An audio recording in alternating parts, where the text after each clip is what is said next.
kayo. Bago po ang lahat, first things first.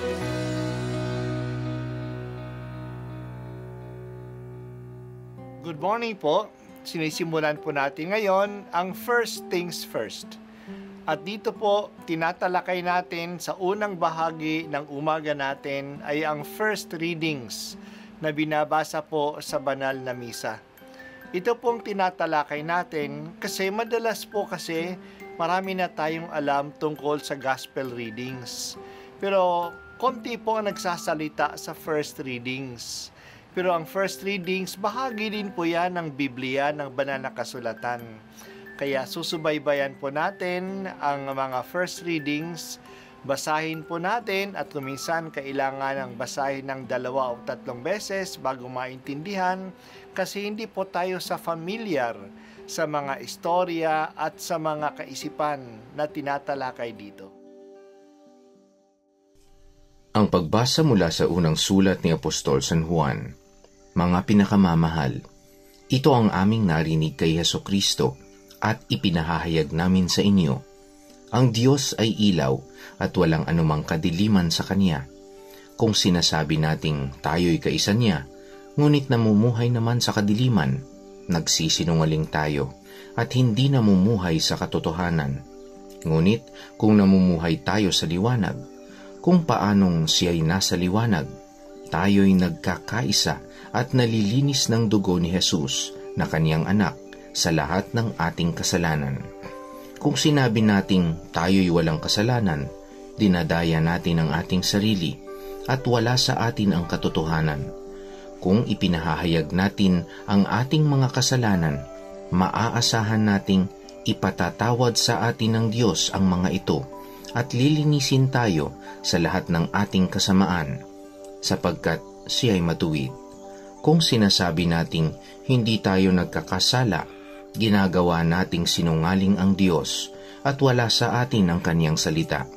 Mga anak, isinusulat ko ito sa inyo para hindi kayo magkasala.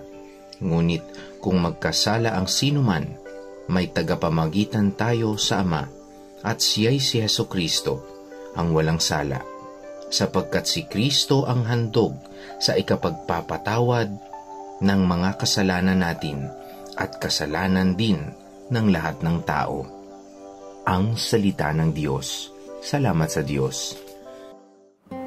Masaya ang Pasko. Dumating na ang Panginoon. Kasama na natin siya. Dapat nga talagang masaya ang Pasko. Pero hindi lahat ay nasisiyahan dito. Hindi nasiyahan si Herodes. Hindi nasiyahan ang mga religious leaders sa Jerusalem. Ang mga nasa kadiliman ay hindi nasisiyahan pagdating ng liwanag. Lalabas sa liwanag ang kanilang katiwalian. Dahil dito, tinangka ni Herodes na patayin ang sanggol na hari ng mga Hudyo. Ipinapatay niya ang lahat ng sanggol na 2 taon at pababa ang gulang na nasa Bethlehem at sa mga lugar na paligid nito. Inaala-ala natin ngayon ang mga batang ito na pinatay dahil kay Jesus. Wala pa silang malay. Ang kanilang buhay ay kinuha na ng mga natatakot sa buhay. Siguro, mga 20 mga bata ang pinatay. Patuloy hanggang ngayon ang pagpapapatay sa mga holy innocents. At mas malala pa, libo-libo na mga inosente na mga buhay ang pinapalaglag, pinapatay, ina-abort ng mga taong takot sa buhay.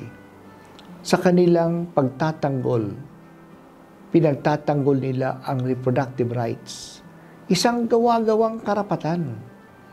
Tinatanggihan nila ang tunay na karapatan sa buhay ng mga libo-libong bata na wala namang kasalanan at walang kalaban-laban. Ipagdasal natin na itigil na ang kamay ng mga Herodes ngayon, mga politikong umaagaw at natatakot sa buhay. Narinig natin ang pagbasa ngayon. Kung sinasabi natin hindi tayo nagkasala, ginagawa nating sinungaling ang Diyos at wala sa atin ang Kanyang salita. Bakit natin ginagawang sinungaling ang Diyos? Kasi pinapaalaala ng Diyos, kasi pinadala ng Diyos ang Kanyang anak upang patawarin ang ating mga kasalanan. Namatay si Jesus sa krus dahil sa ating mga kasalanan. At sinasabi natin na wala pala tayong kasalanan? Mali pala ang Diyos? O siguro nasasabi natin na may kasalanan ang mga tao, pero ako, wala akong kasalanan. Kung wala kang kasalanan, hindi mo kailangan si Jesus. At sinasabi mo na si Jesus ay hindi dumating para sa iyo, kasi siya ay dumating para sa may kasalanan. Hindi mo pala kailangan ng manliligtas. Pero mga kapatid, dumating si Jesus para sa bawat isa sa atin kasi tayo ay makasalanan. Aminin na natin ang ating kasalanan. Huwag tayong matakot na aminin ito kasi hindi naman tayo papagalitan o paparusahan ng Diyos. Kung inaamin natin ito, dumating siya upang patawarin tayo. Malaki ang kagalakan ng mga anghel sa langit sa bawat isa sa atin na umaamin at humihingi ng patawad sa kasalanan natin. Nandito na si Jesus, ang tagapamagitan sa ating mga makasalanan. Ang Diyos ay ilaw at walang anumang kadiliman sa Kanya. Ang kasamaan ay kadiliman. Yan ay nanlilin lang. Hayaan nating liwanagan tayo ng Diyos at aminin ang ating kasalanan. Kaya nga isang magandang practice na magagawa natin ay ang araw-araw na examination of conscience. Suriin natin ang ating budhi. Siyasatin natin ang ating pagkukulang upang ito'y mabago. Kapag kinikilala natin ang ating kasalanan at pinagsisisihan, ito'y hindi na magkakaugat sa atin. Sa halip, magiging maingat na tayo na hindi tayo uli mahulog dito. Kaya ang daily examination of conscience ay isang mabisang paraan na hindi tayo masilo na mapagdinlang na kasamaan. Hinihingi namin ang tawad o mahabaging Diyos sa milyon-milyon na mga inosenteng buhay na hindi binibigyan ng pagkakataon na mabuhay dahil sa abortion. Pinagdarasal ko ang mga nanay na nalilito at natatakot at nag-iisip na magpalaglag. Bigyan mo sila ng kapanatagan at ipadala mo sa kanila ang mga anghel at ang mga tao na magmamalasakit upang tanggapin sila at pangalagaan ang buhay na nasa kanilang tiyan.